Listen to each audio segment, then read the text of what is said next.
இப்போ பாத்தீங்கன்னா வந்து ஒரு பயங்கரமான அட்வென்ச்சர் பண்ணிட்டு வந்தேன். ஆக்சுவலா வந்து என்னால் vlog எடுக்க முடியல, மேல இருந்ததுல அப்படியே சைட்ல ஸ்லோவா இறங்கி இறங்கி இறங்கி தவந்து வந்துட்டோம். ஸோ இது பாத்தீங்கன்னா இங்க இதுதான் வந்து அதோ இந்த தண்ணியை கிராஸ் பண்ணா நம்ம 16 பவுண்ட்ஸ் குத்து போற இடம் இருக்கு. ஸோ அந்த பிரிட்ஜ் அந்த 16 பவுண்ட்ஸ் குத்து போற இடம் இருக்கு. அண்ட் நானும் ப்ரோ இந்த வழியை ஃபைன் பண்ணியிருக்கோம். பட் எனக்கு தெரிஞ்சு அங்கே கீழெல்லாம் போக முடியாதுன்னு தான் நினைக்கிறேன். பட் லைக் ஸ்டில் நம்ம இவ்வளோ க்ளோஸாக இருக்கும். அண்ட் உங்களுக்கு இன்னொரு டீட்டெயில்ஸ் சொல்கிறேன், பேக் கேமரா போட்டு காமிக்கிறேன்.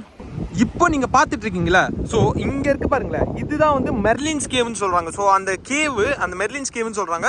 பிளஸ் அந்த உடஞ்சி இருக்கு தெரியுமா, இந்த செக்ஷன் தான் வந்து டின்டாங்கிள் கேசல். நம்ம ஸ்டார்டிங் சொன்னால அது கேசல் கிடையாது. ஸோ அந்த பிரிட்ஜில் இருந்து கரெக்டாக இப்போ ஒருத்தோட ஸோ அதுதான் வந்து டின்டாங்கிள் கேசல். அது ஃபுல்லாக டெமாலிஷ் ஆயிருக்கு. ஸோ அதை பார்க்கறதுக்காக வந்து நம்ம 16 பவுண்ட்ஸ் கொடுத்து போகணும். ப்ரோ என்ன ப்ரோ பண்றது ஒரு மூலையில ப்ரோ, அங்க இருந்தா கூப்பிடாது, அவங்க வந்து விழுந்துருவாங்க. வேணாம் வராதீங்க.